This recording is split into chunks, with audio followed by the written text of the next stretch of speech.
Comme vous pouvez le voir, regardez. Tout ce dont vous avez besoin est un tube spécial qui libère l'air du ballon lorsqu'on appuie sur ce levier. En les ajustant, vous pouvez obtenir cet effet étonnant. Pour ma part, je n'ai jamais rien vu de tel.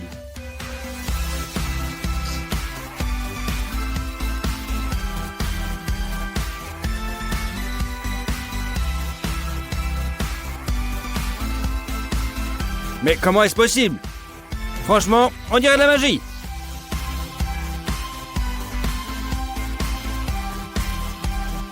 Vous savez ce que c'est? Bien sûr, c'est une peau d'orange normale. Comme vous le savez, elle contient aussi du liquide. Mais quel est le rapport entre les pelures d'orange et les ballons? C'est très simple. Si vous aspergez un peu de liquide de la pelure sur le ballon, paf, celui-ci éclatera, comme s'il avait été percé par une aiguille. En parlant d'aiguille, elle n'est toujours pas capable d'accomplir son seul boulot. Comme vous pouvez le voir à l'écran, tous les ballons ne sont pas prêts à être crevés aussi facilement. Mais comment ça fonctionne? C'est beaucoup plus facile que vous ne le pensiez. Le secret principal est le morceau de ruban adhésif que tu mets sur le ballon. Si vous le piquez avec une aiguille à cet endroit précis, le ballon n'éclatera pas immédiatement. Ça paraît super facile, mais à chaque fois, ce tour provoque stupéfaction devant n'importe quel public. Il est temps de voir qui va gagner dans le combat clou contre ballon. Le résultat est évident. Mais que se passe-t-il si au lieu d'un clou, il y en a toute une série? Le résultat va certainement vous surprendre. Waouh, vous ne pouvez pas le faire avec un seul clou, mais vous pouvez le faire avec tout un tas. Regardez comme c'est spectaculaire. Allez, on y va.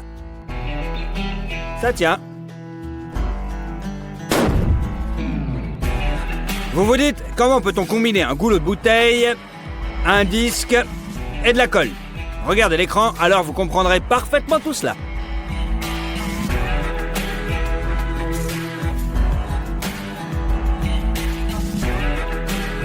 Lorsqu'un ballon est doucement glissé sur la construction obtenue, le résultat est complètement dingue.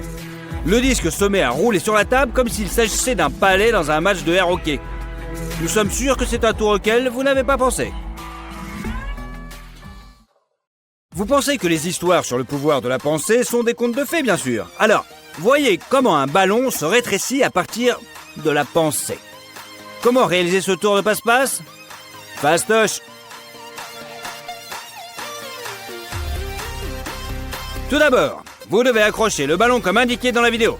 L'essentiel est que la partie principale soit à l'intérieur de la bouteille. Ensuite, vous devez faire une petite entaille dans l'autre partie de la bouteille et la boucher, après, avec votre doigt. Il ne reste plus qu'à gonfler le ballon à l'intérieur de la bouteille. Ensuite, en relâchant le doigt, le ballon va progressivement rétrécir. Ce n'est pas la fin des tours, vous pouvez maintenant voir de la vraie magie sur l'écran. Au début, nous n'arrivions pas non plus à croire que c'est possible. Mais un indice vous attend plus loin dans notre vidéo.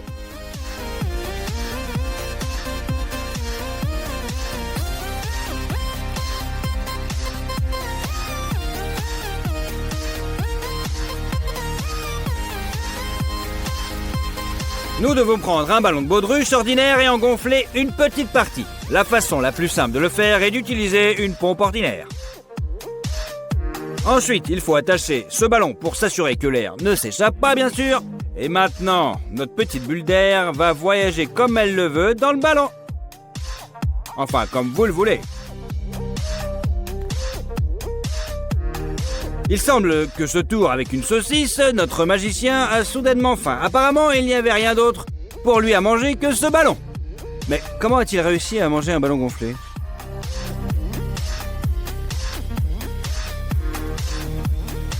Moi je vous le dis, c'est simple. Vous devez gonfler un long ballon ordinaire. Il faut le gonfler fermement, comme dans la vidéo. Mais tu dois laisser un petite sortie à une extrémité dans lequel tu dois faire un petit trou avec un cure-dent. Maintenant, si tu pousses le ballon d'un côté, l'air sortira du côté opposé.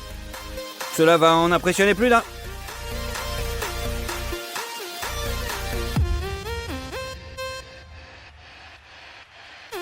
Tu te souviens que tu as vu l'air sortir d'un ballon et entrer dans l'autre? C'est facile à faire et avec un tube. Mais il y a un autre moyen. D'abord, il faut suspendre les ballons comme indiqué dans la vidéo. On a l'impression qu'ils ont exactement le même poids, mais après quelques manipulations, l'illusion se recrée que l'air d'un ballon entrera dans l'autre.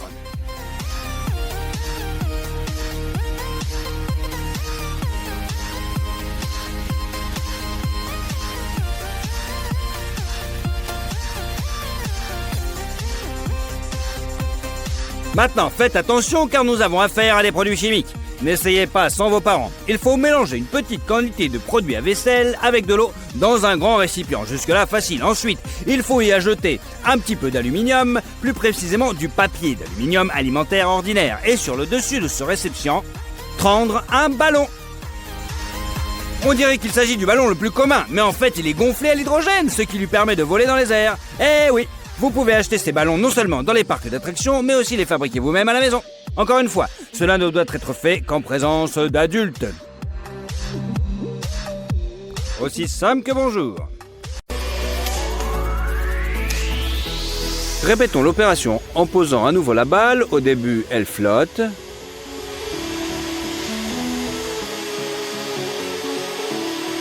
Puis la déformation commence. Plus elle est importante, plus la balle s'élève. Jusqu'à ce qu'elle tombe à nouveau hors du courant. C'est encore la même histoire. Plus la déformation est importante, plus la balle s'élève. Mais elle finit toujours par tomber. Regardez-la de plus près. Elle se gonfle progressivement comme un grain de pop-corn sur une poêle. Puis, lorsque sa forme est trop irrégulière, elle tombe sous son propre poids.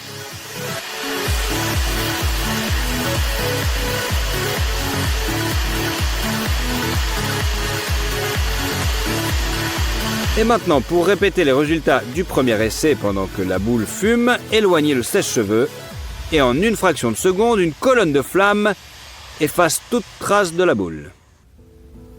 En fait, on peut faire plus simple. On perce la boule avec un tournevis et on la place sous le sèche-cheveux.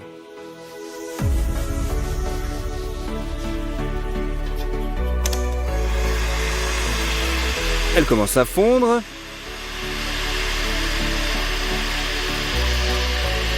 Puis à dégager d'énormes quantités de fumée, mais pas de feu cette fois-ci.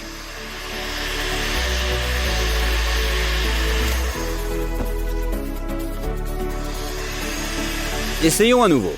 Dirigeons le sèche-cheveux perpendiculairement au tournevis et le processus s'accélère. D'abord elle fond, puis beaucoup de fumée.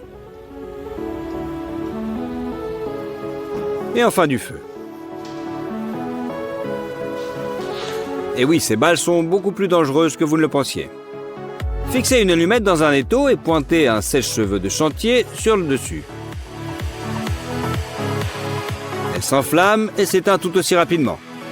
Si l'on serre toutes les allumettes de la boîte, les allumettes s'enflamment directement en une seconde. Voici une prise de vue au ralenti.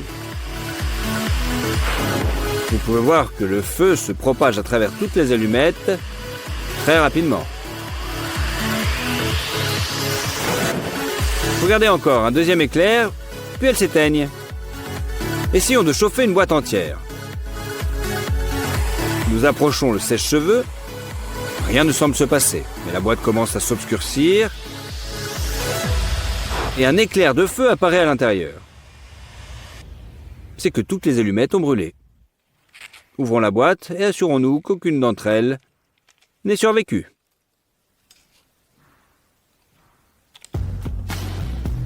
C'est maintenant au tour du briquet. On va mettre un sèche-cheveux et voir ce qui va se passer. Tout est calme. Et en une seconde, un coup de feu retentit. Regardez maintenant au ralenti. Le plastique fond, le gaz jaillit et le briquet est projeté au loin. Même résultat à chaque fois. Essayons de le serrer dans un étau cette fois. Nous chauffons le briquet.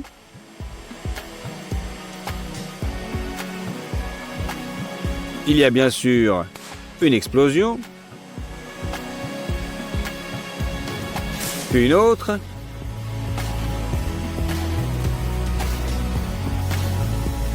Mais le gaz finit par s'évaporer du briquet.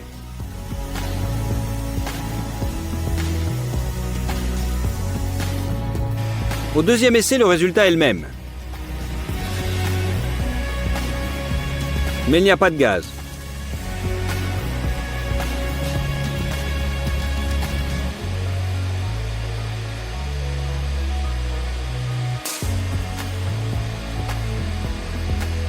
Voilà, tout le gaz est sorti.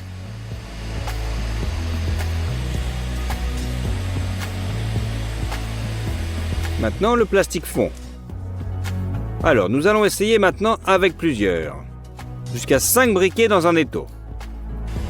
On allume le sèche-cheveux. On essaye de les chauffer uniformément. Et ils éclatent l'un après l'autre. Mais toujours pas de feu ni même de fumée. Il semble que sans étincelles, les briquets ne présentent pas de danger, à part un puissant bruit de gaz qui se libère.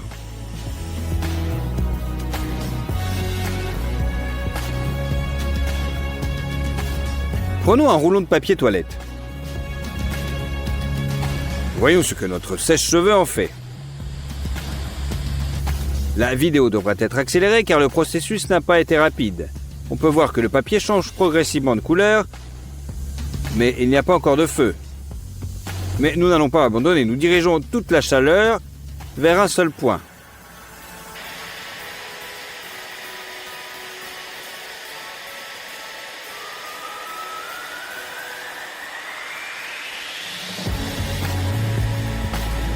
Au bout de 4 minutes, il y a de la fumée, ce qui signifie qu'il y aura du feu. Enfin, le papier brûle. Il brûlera longtemps. Voyez comme il rétrécit progressivement au fur et à mesure qu'il brûle couche après couche.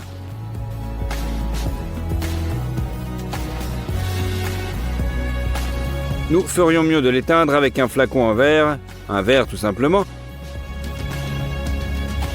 Voilà, pour éliminer l'oxygène. Mais c'est un spectacle très intéressant, je vous l'accorde. Prenez une canette de soda et mettez un sèche-cheveux à côté à pleine puissance. Bon, je vous accorde qu'il faut attendre un petit peu, car même un sèche-cheveux de chantier ne veut pas chauffer aussi vite.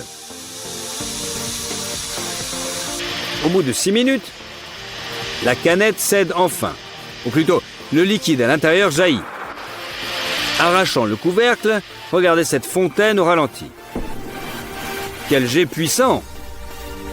La mousse s'est envolée pratiquement jusqu'au plafond et maintenant elle fume. Tant le cola est chaud. Regardez cette coupe parfaite. Bon, il est temps de passer à la bouteille en verre. Installez le sèche-cheveux et regardez.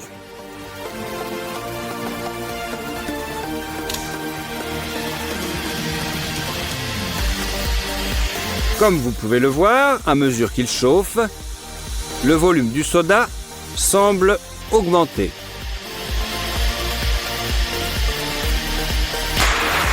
Au bout de 8 minutes et demie, nous obtenons enfin le résultat. Une énorme fontaine de cola jaillit de la bouteille, faisant sauter le bouchon. Regardez comme c'est beau au ralenti. La mousse frappe le plafond et se répand dans tout le studio. La fontaine s'est avérée vraiment énorme. Puis elle s'est transformée en une pluie de coca. Eh oui, regardez. Il reste vraiment peu dans la bouteille. Presque tout le cola a été libéré après avoir été chauffé. Eh oui.